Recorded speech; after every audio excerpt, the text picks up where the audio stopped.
நேற்றைக்கு திராவிட முன்னேற்ற கழகத்தின் சார்பில் அனைத்து கட்சி கூட்டம் நடைபெற்றது. திராவிட முன்னேற்ற கழகத்தினுடைய தலைவர், தமிழ்நாட்டினுடைய முதலமைச்சர் தளபதி ஸ்டாலின் அவர்களுடைய தலைமையில் இந்த அனைத்து கட்சி கூட்டம் நடைபெற்றது.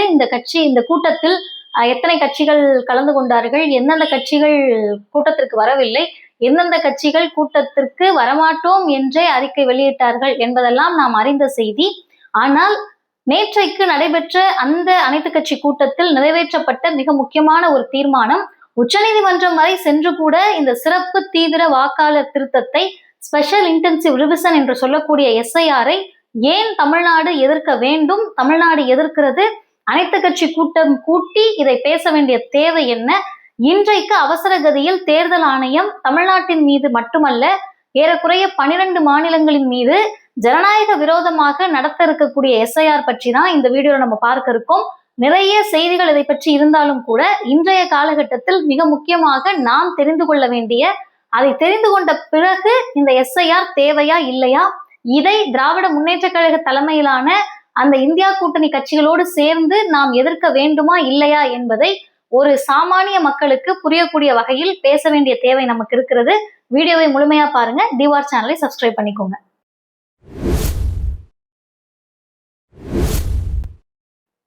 அனைவருக்கும் வணக்கம்.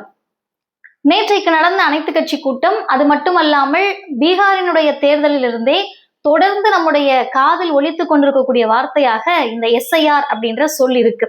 இந்த SIR அப்படின்னா என்ன, இதோடைய அப்ரிவியேஷன் என்ன, இது எதுக்காக கொண்டு வரப்பட்டுச்சு, இதை பிஜேபி ஆதரிக்குதே, அண்ணா திராவிட முன்னேற்ற கழகம் பிஜேபியோட சேர்ந்துகிட்டு இது சரிதான்னு சொல்லுதே, இது எல்லாம் அரசியலுக்காக செய்யப்படுகிறதா, திராவிட முன்னேற்ற கழகம் தேர்தல் ஆணையம் ஒருதலைபட்சமாக நடக்கிறது என்ற காரணத்துக்காக மட்டும்தான் இதை எதிர்க்குதா அப்படின்னு கேட்டா நிச்சயமாக கிடையாது.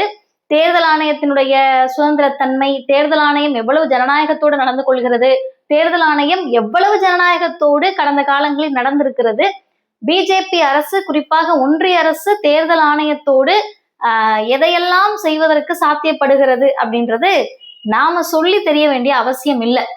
ஆனா திராவிட முன்னேற்ற கழகம் இதை வைத்து அரசியல் செய்கிறதா, அல்லது திராவிட முன்னேற்ற கழக கூட்டணி கட்சிகள் இதை வைத்து அரசியல் செய்கிறதா அப்படின்ற ஒரு கேள்வி வருகிற போது, முதல்ல இந்த SIR-ஐ எதுக்கு கொண்டு வராங்க, அந்த நோட்டிபிகேஷன்ல தேர்தல் ஆணையம் என்ன சொல்லியிருக்குன்னு தெரிஞ்சாதான் இதற்கான விடை உங்களுக்கு கிடைக்கும்.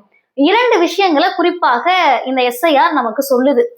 சிறப்பு தீவிர ஒரு வாக்காளர் திருத்தத்தை கொண்டு வர வேண்டிய தேவை வந்திருக்கு. ஏன் அப்படின்னு கேட்டா, போலி வாக்காளர்கள் நிறைய பேர் இருக்காங்க, சில பேர் இறந்துட்டாங்க, ஆனா அவங்களுடைய பெயர்ல ஓட்டு போடப்படுது. இதெல்லாம் குறைக்கிறதுக்காக, ஒரு ஜனநாயகத்தை நிலைநாட்டுவதற்காக தான் இதை செய்யறாங்க அப்படின்னு சொல்லி பிஜேபி, அதிமுக போன்ற பாசிச சிந்தனை கொண்ட கட்சிகளும் அதனோடு இருக்கக்கூடிய அதிமுக போன்ற கட்சிகளும் சொல்றாங்க. இப்ப நம்முடைய கேள்வி, நம்முடைய நோக்கம் என்னவாக இருக்கு அப்படின்னா, போலி வாக்காளர் அல்லது கள்ள ஓட்டு ஒண்ணு கூட விழுந்துடக்கூடாதுன்றது எவ்வளவு முக்கியமோ அதே அளவிற்கு தகுதி வாய்ந்த ஒரு வாக்காளர் கூட விடுபடக்கூடாது, தகுதி வாய்ந்த ஒரு வாக்காளருடைய வாக்கு கூட வீணாயிடக்கூடாது, ஒரே ஒரு தகுதி வாய்ந்த வாக்காளர் கூட இந்த வாக்காளர் பட்டியல்ல இருந்து, ஓட்டர் லிஸ்ட்ல இருந்து விடுபற்ற கூடாது அப்படின்றதும் ஜனநாயகம் தானே. ஒரு பார்லிமெண்ட் டெமோக்ரஸியை நிலைநாட்டுவதற்கு, ஒரு பாராளுமன்ற ஜனநாயகத்தை நிலைநாட்டுவதற்கு இந்தியா எப்போதும் இந்த ஜனநாயக கண்ணோட்டத்தோடு இருக்கணும்னு சொன்னா ஒரு மனிதனுடைய வாக்கும் எவ்வளவு முக்கியம் அப்படின்னு நமக்கு தெரியும். இப்ப போலி வாக்காளர்களையும் கள்ள ஓட்டு யாரு போடுறாங்க அப்படின்றத கணக்கிடுவதும் அதை நீக்குவதும் தான் இந்த SIR-உடைய நோக்கமாக இருந்தால், இப்படிப்பட்ட ஒரு அதிர்ச்சியான அவசர கதியில் நோட்டிபிகேஷனை வெளியிட்டிருக்க மாட்டாங்க. அப்படி என்னதாங்க அந்த நோட்டிபிகேஷன்ல இருக்கு அப்படின்னு பாத்தீங்கன்னா, 1987 அந்த ஆண்டு ஜூலை 1 இதுவரை பிறந்தவங்களுக்கு அவங்களுடைய பிறந்த தேதியையும் அவங்க பிறந்த இடத்தையும் நிரூபிப்பதற்கான ஆவணங்கள் தேவை. 87 இருந்து 2024 வரை பிறந்தவர்களுக்கு அவங்க பிறந்த தேதி, அவங்க பிறந்த இடம், அப்பா அல்லது அம்மா இவருடைய பிறந்த இடம், பிறந்த தேதிக்கான ஆவணங்கள் தேவை. 2004க்கு பிறகு இந்தியாவில் பிறந்தவர்களுக்கு அவர்கள் பிறந்த தேதி, பிறந்த இடம், தாயினுடைய பிறந்த இடம், பிறந்த தேதி, தந்தையுடைய பிறந்த இடம், பிறந்த தேதி, இப்படி எல்லாம் கிரைட்டீரியா கொடுத்து இதையெல்லாம் நிரூபிக்கணும் அப்படின்னு சொல்றாங்க. இப்பதான் கேள்வி கேட்கிறாங்க, ஏன் நீங்க இந்தியாவில தான் பிறந்திருந்தீங்கன்னா இதெல்லாம் காட்டுறது ஒரு வேலையா, இதை காட்டுவதில் என்ன சிக்கல், இதெல்லாம் காட்டிட வேண்டியதானே அப்படின்னு கேக்குறாங்க. இத நீங்க லாஜிக்கா எடுத்துக்கிட்டா கூட 87ல இருந்து 2004 ஒருத்தவங்க பிறந்திருக்காங்க. இப்ப எடுத்துக்காட்டுக்கு பேசக்கூடிய என்ன வச்சுக்கலாம், கேட்கக்கூடிய பல பேர் ஒரு 96 97 காலகட்டத்தில் பிறந்தவங்க இருப்பீங்க. இப்ப நம்ம 96ல இருந்து ஒரு 2000 பிறந்த ஒருத்தவங்க இருக்கோம்னா நம்ம அப்பா அம்மா எப்படியுமே 60 காலகட்டங்கள் அல்லது 70 காலகட்டங்கள்ல பிறந்தவங்களா இருப்பாங்க, அல்லது 80 காலகட்டங்கள்னு கூட வச்சுப்போம், நெருக்கி பிடிச்சு நீங்க வச்சீங்கன்னா கூட வச்சுப்போம். இப்ப அவர்களுக்கு அன்றைய தேதியில் பிறந்த இடத்திற்கோ பிறந்த தேதிக்கோ ஆவணம் இல்லை அப்படின்னா என்ன பண்றது? அன்றைக்கு தேதிக்கு அவங்க கிட்ட அதுக்கான ஒரு டாக்குமெண்ட்டை வாங்குவதற்கான போதிய ஒரு சிந்தனையோ இல்ல வாங்குறதுக்கான வாய்ப்போ எப்படி வாங்கணும்னு தெரியாதவர்களாக இருந்திருந்தால் என்ன பண்றது? இதெல்லாம் அடிப்படையான கேள்வி. சரி, இதெல்லாம் கூட எப்படியாவது வாங்கி கொடுத்துருவோனே வச்சுக்கோங்க. இந்த எஸ்ஐஆர 3 வகையாக நீங்க பிரிக்கலாம், 3 ஃபேஸா எப்படி நடக்கும்ட்டு. முதல் ஃபேஸ் என்னன்னு கேட்டீங்கன்னா எனுமரேஷன். இந்த எனுமரேஷன்ன்றது அவங்க ஒரு ஃபார்ம் கொடுப்பாங்க, நம்ம ஃபில் பண்ணி கொடுக்கறது. கணக்கீட்டு பட்டியல் அல்லது எண்ணிக்கைக்கான பட்டியல், அந்த ஃபார்மை வாங்கி ஃபில் பண்ணி நம்ம கொடுத்துட்றோம். இரண்டாவது என்ன அப்படின்னு பாத்தீங்கன்னா, அந்த எனுமரேஷன் முடிஞ்ச பிறகு நம்முடைய கிளைம், ஐயோ என்னோட பேரு விடுபட்டு இருக்கு, இல்ல இதுல இந்த திருத்தம் தேவை, இந்த அப்ஜெக்ஷன் இருக்கு அப்படின்னு கிளைம் ஆர் அப்ஜெக்ஷனை கொடுக்குற ஃபேஸ். மூணாவது என்ன அப்படின்னு பாத்தீங்கன்னா, இவங்க இத இது பண்ணி ஒரு டிராஃப்ட் மாதிரி ஒரு பட்டியலை வெளியிடுவாங்க. இந்த டிராஃப்டை எனுமரேஷனுக்கு அடுத்து வெளியிட்டு அந்த டிராஃப்ட் அடிப்படையில தான், அந்த வரைவு வாக்காளர் பட்டியல் அடிப்படையில தான் நம்ம போய் கிளைம் அப்ஜெக்ஷனை கொடுக்குறோம். அப்ப கிளைம் அப்ஜெக்ஷனை கொடுத்த பிறகு அது திருத்தப்பட்டிருக்கா இல்லையான்னு நமக்கு ஒரு தெரியணும்ல. இப்ப முதல்ல நீங்க போய் எண்ணிக்கையை கொடுத்துட்றீங்க, உங்களோட ஃபார்மை ஃபில் பண்ணி கொடுத்துட்றீங்க. ஃபில் பண்ண பிறகு அதுல ஒரு வரைவு பட்டியலை வெளியிடுறாங்க, டிராஃப்ட. அதுல ஏதாவது கிளைம் அப்ஜெக்ஷன் இருந்தா நம்ம சொல்லுவோம். இது திருத்தப்பட்டிருக்கா இல்லையான்றது நமக்கு தெரிவதற்கான வாய்ப்பு இருக்காது, ஏன்னா ஃபைனல் லிஸ்ட் வெளியிட்டுருவாங்க. இப்போ இதுல உங்களுக்கு இந்த நோட்டிபிகேஷனுடைய ஒரு இமேஜை நான் காட்டுறேன். அதுல பாருங்க, 12வது இடத்துல ஆதார் இருக்கு. என்ன சொல்லி ஒன்றிய அரசு, குறிப்பாக மோடி அரசு ஆதார் தனி மனிதருடைய அடையாளம், உங்களுடைய அடையாளமே இதான், இந்தியாவில் நீங்க இருக்கீங்கன்றதுக்கே அடையாளம் ஆதார் தான். அப்புறம் சுப்ரீம் கோர்ட் ஒண்ணு சொல்லிச்சு, இவங்க ஒண்ணு சொன்னாங்க, இது தேவைன்னாங்க, இது தேவையில்லைன்னாங்க. கடைசியில இப்ப இங்க நிக்கிறாங்கன்னு கேட்டா, நம்ம எல்லாரையும் பிடிச்சி ஆதார் எடுக்க வச்சுட்டு இந்த தேர்தல் ஆணையத்துல அந்த நோட்டிபிகேஷன்ல சரி கடைசிக்கு எல்லாத்தையும் ஆதார் இருக்குல்ல, இப்ப எங்க அம்மாட்ட ஆதார் இருக்கும், உங்க அப்பா அம்மா கிட்ட ஆதார் இருக்கும், அதை நீ எடுத்துக்கலாமே, இன்னாருடைய பிள்ளைன்றதுக்கு நீ அதை எடுத்துக்கலாமேன்னு கேட்டா ஆதாரை எப்படி எடுத்துப்பாங்களான்னா கைட்லைன்ஸோட எடுத்துப்பாங்களாம். இப்ப நீங்க இதுக்கும் ஒரு நிபந்தனை விதிக்கிறீங்க. பாஸ்போர்ட்டுக்கு நிபந்தனை இல்ல, பர்த் சர்டிபிகேட்டுக்கு நிபந்தனை இல்ல, ஆனா உங்களுக்கு இந்த ஸ்கிரீன்ல தெரியுது பாருங்க, 12வது இந்த ஆதாருக்கு ஒரு கைட்லைன் வெளியிட்டு அதில்படிதான் நடக்கும்ன்றாங்க. இந்த கொடுமையை முடிச்சு அப்படியே வந்தீங்கன்னா திமுக இதில் எதை சொல்லுகிறது, எதற்கு எதிராக போராடுறோம்னு சொல்றாங்க, இவங்க கொடுத்த ரெப்ரசன்டேஷன் என்ன, தேர்தல் ஆணையத்தின் சார்பில் நடைபெற்ற அனைத்து கட்சி கூட்டத்துல இவங்க போயிட்டு என்ன ரெப்ரசன்டேஷன் கொடுத்தாங்கன்னா மிக தெளிவாக 3 விஷயத்த கேட்கிறாங்க. ஒண்ணு, ஆதாரை நிபந்தனை இல்லாம ஏத்துக்கங்க. 2வது, நீங்க தெரிவித்திருக்கக்கூடிய இதுல எனக்கு ஏதாவது திருத்தம் இருக்கு அப்படின்னு சொல்லி நான் என்னோட கிளைமை சொல்றப்ப இஆர்ஓ யாருக்கெல்லாம் ஆவணம் தேவைப்படுகிறதோ அவங்களுக்கு நோட்டீஸ் அனுப்புவாருன்னு சொல்றீங்க. இந்த நோட்டீஸை யார் அனுப்புவா? இஆர்ஓ அனுப்புவாரு. எப்படி அனுப்புவாரு? எதுல பப்ளிஷ் பண்ணுவீங்க? இந்த நோட்டீஸ் எதன் மூலமாக எந்த சட்டத்தின் அடிப்படையில் வரும்னு தேர்தல் ஆணையம் வெளியிட்ட நோட்டிபிகேஷன்ல இல்ல. இப்ப நீங்க நோட்டீஸ் எப்படி அனுப்புவீங்கன்னு தெரியாது, எதன் மூலமா அனுப்புவீங்கன்னு தெரியாது, யாருக்கு அனுப்புவீங்கன்னு தெரியாது, இல்ல தனிப்பட்ட ஒரு இண்டிவிஜுவலுக்கு அனுப்புவீங்கன்னு சொன்னா அதுக்கான எந்த விதமான விளக்கமும் உங்களுடைய தேர்தல் ஆணைய நோட்டிபிகேஷன்ல இல்ல. இப்ப என் பேர் விடுபட்டுட்டா இஆர்ஓ கூப்பிட்டு என்ன நிரூபிக்க சொல்லுவாராம், இது நான் தாங்க, நான் செத்து போலங்க, நான் உயிரோட தாங்க இருக்கேன், இதெல்லாம் தாங்க ப்ரூஃப் அப்படின்னு காட்டணும்ல. இதை காட்டுறதுக்கு எதன் மூலமாக எனக்கு நோட்டீஸ் வரும், எந்த சட்ட விதிப்படி எனக்கு வரும்? இந்த மாதிரியான ஒரு 5 கேள்விகளை இதை ஒட்டி கேட்டு இதுக்கெல்லாம் பதிலே இல்லை, இதுக்கெல்லாம் விளக்கமும் இல்லை. சரி, இந்த ஆவணங்களை நான் சமர்ப்பிக்கிறது என்னுடைய எண்ணிக்கை பட்டியல் கொடுக்குறோம்ல, ஃபர்ஸ்ட் சிஸ்டமாக எனுமரேஷன் ஃபேஸ், அதுல கேட்க மாட்டாங்களாம். அதுல நீங்க சும்மா விண்ணப்பத்தை கொடுத்துட்டா போதும், படிவத்தை ஃபில் பண்ணி கொடுத்துட்டா போதும்.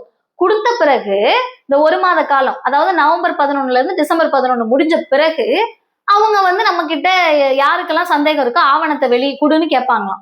அப்படி கொடுக்க போறப்ப உங்களுக்கு ஏதாவது பிரச்சனை வந்தா எதை வச்சு ரெக்டிஃபை பண்ணுவாங்கன்றதுக்கான பதில் கிடையாது.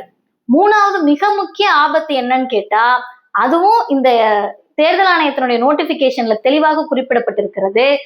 பீகாருடைய அந்த எஸ்ஐஆர கேக்குறாங்க, எக்ஸ்ட்ராக்ட் அப்படின்றாங்க. எதுக்கு பீகாருடைய எஸ்ஐஆருக்கும் தமிழ்நாட்டினுடைய எஸ்ஐஆருக்கும் என்ன சம்பந்தப்படுத்த போறீங்க? இல்ல பீகாரில் நீங்கள் ஏற்படுத்திய அந்த சிறப்பு வாக்காளர் திருத்தத்தை இதுல என்ன கொண்டு வந்து சேர்க்க போறீங்க? அதில் விடுபட்டவர்களை இதில் சேர்ப்பதற்கான முயற்சியாக இது இருக்கிறதா? இப்படி பல கேள்விகள் எழுது. முதல்ல பீகார் என்ற அந்த மாநிலத்தினுடைய எஸ்ஐஆருக்கும் தமிழ்நாடு மாநிலத்தினுடைய எஸ்ஐஆருக்கும் என்ன சம்பந்தம்? இது எதுவுமே அந்த நோட்டிபிகேஷன்ல தெளிவாக சொல்லப்படல. இது எல்லாத்தையும் மேற்கோள் காட்டிதான் திராவிட முன்னேற்ற கழக தலைமையில் ரெப்ரசன்டேஷனை தேர்தல் ஆணையத்திட்ட கொடுத்திருக்காங்க. இதெல்லாம் தாண்டி திமுக நேற்றைக்கு அனைத்து கட்சி கூட்டத்தின் மூலமாக கேட்டது என்ன, அவங்களுடைய தீர்மானம் என்னன்னு கேட்டா, இவ்வளவு அவசர கதியில் இது நடத்தப்பட வேண்டிய தேவையில்லை. இப்ப என்ன அவசர கதி? அறிவாளிகள் கேட்பாங்கல்ல, ஏங்க தேர்தலுக்கு இன்னும் இவ்வளவு மாசம் இருக்கு, நீங்க என்ன இத போய் அவசர கதின்றீங்க? ஏறக்குறைய நீங்க நவம்பர்ல இருந்து கணக்கு எடுத்துக்கிட்டா கூட ஒரு 4-5 மாதங்கள் தான் நெருக்கி பிடிச்சா இருக்கும். இதுல இந்த ஒரு மாதம், இந்த நவம்பர் 4ல இருந்து டிசம்பர் 4ன்றாங்கல்ல, இந்த ஒரு மாதம் அப்படின்றது மிகப்பெரிய தமிழ்நாட்டினுடைய பருவமழைக்கான காலம். இந்த காலத்தில் சென்னை மட்டுமல்ல தமிழ்நாடு முழுவதும் மழை இருக்கும். அந்த மழையின் மீது என்ன நடக்கும் அப்படின்றத இயற்கையை நீங்களும் நானும் கணிக்க முடியாது. இந்த சூழலில் ஒருத்தவங்க போயிட்டு ஃபார்மை வாங்கி ஃபில் பண்ண முடியல ஒரு விவசாயிக்குன்னா அவங்களுக்கு என்ன பதில்? அப்ப இந்த காலகட்டம் என்பது எங்களுக்கு தமிழ்நாட்டுக்கு உகந்த காலம் கிடையாது. சரி, இந்த ஒரு மாசம் முடிஞ்ச பிறகு நீங்க ஒரு ஃபேஸ் வரைவு பட்டியலை வெளியிட்டு அந்த வரைவு பட்டியலை திருத்தம் தான் வந்து குடுன்றீங்கல்ல டிசம்பர் மாதம், அது விடுமுறை காலகட்டம், கிறிஸ்துமஸ் வந்துருது. அந்த காலகட்டத்தில் ஒருவேளை அந்த ஊர்ல இதையெல்லாம் பார்த்து தெளிவா சொல்லக்கூடியவங்க இல்ல அப்படின்னா அந்த வாக்காளருடைய கதி என்ன ஆகுறது?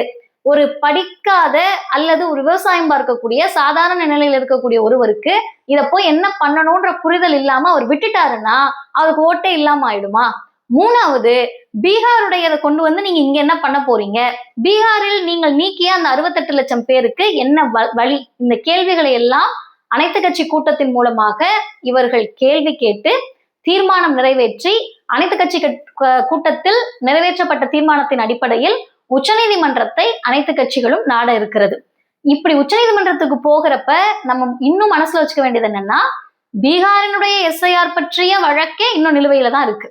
அது நிலுவையில இருக்கப்ப பீகாரில் நடந்த எஸ்ஐஆருக்கே நீங்கள் இன்னும் பதில் சொல்லாம, அதன் மீது இருக்கக்கூடிய விமர்சனத்திற்கு பதில் சொல்லாம, அதில் ஏற்பட்ட குளறுபடிகளை சரி செய்யாமல் பீகாரில் நடைபெற்றிருக்கக்கூடிய அந்த 68 லட்சம் வாக்காளர்களை நீக்கி இருக்கீங்களே, அந்த வாக்காளர்கள் எப்படினாலும் இந்தியாவில ஏதோ ஒரு மாநிலத்துல ஓட்டு போடணும்ல, அவங்களை எங்க வந்து சேர்க்க போறீங்க? அவங்கள ஒருவேளை தமிழ்நாட்டுல சேர்க்கறதுனா அதுக்கு நீங்க என்ன நடைமுறை வச்சிருக்கீங்க? அப்படி சேர்ப்பதால் அப்ப உங்களுக்கு தகுதியற்ற ஒரு வாக்காளர் இணைக்கப்பட மாட்டாங்களா? ஏற்கனவே தமிழ்நாட்டில் இருக்கக்கூடிய தகுதி வாய்ந்த வாக்காளர்களை நீக்குவதற்கு தான் இது முயற்சி அப்படின்றது சாதாரணமா அந்த நோட்டிபிகேஷனை படிக்கக்கூடிய எல்லாருக்குமே புரியும். அது புரிந்தும் கூட பிஜேபி இதை சரின்னு சொல்லுதுன்னா ஒரு நியாயம் இருக்கு. ஏன்னா அவங்க தகுதியற்ற வாக்காளர்களை எப்படியாவது தமிழ்நாட்டுக்குள்ள சேர்த்து ஓட்டு வாங்கணுன்றதுதான் அவங்களுடைய ஸ்ட்ராட்டஜியா கூட இருக்கலாம்.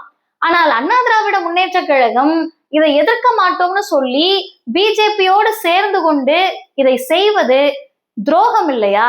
தமிழ்நாட்டினுடைய அரசியலுக்கும் தமிழ்நாட்டினுடைய தகுதி வாய்ந்த வாக்காளர்களும் செய்யக்கூடிய துரோகம் இல்லையா அப்படின்றத நம்ம சிந்திச்சு பார்க்கணும். எந்த வகையில் பார்த்தாலும் இந்த எஸ்ஐஆர் 2026 தேர்தலில் மிகப்பெரிய நெருக்கடியை ஏற்படுத்துவதற்காக தான். இதை நீங்க 2026 தேர்தல் முடிந்த பிறகு கூட செய்து கொள்ளலாம் அப்படின்றதுதான் திராவிட முன்னேற்ற கழகம் நேற்றும் சொல்லியிருக்காங்க.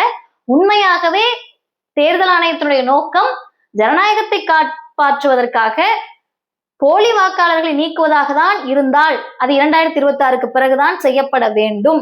தகுதி வாய்ந்த வாக்காளர்களையும் தமிழ்நாட்டிலிருந்து நீக்குவதற்கான முயற்சியாக இருந்தால்தான் அவசர கதியில் அதை செய்யப்படும். எப்படி இருந்தாலும் தமிழ்நாடு இதை எதிர்த்து போராடும் அப்படின்றதுதான் நேற்றைக்கு அனைத்து கட்சி கூட்டத்தினுடைய முடிவாக இருக்கிறது. தொடர்ந்து என்னவெல்லாம் தேர்தல் ஆணையமும் ஒன்றிய அரசும் செய்ய இருக்கிறது என்பதை பார்ப்போம்.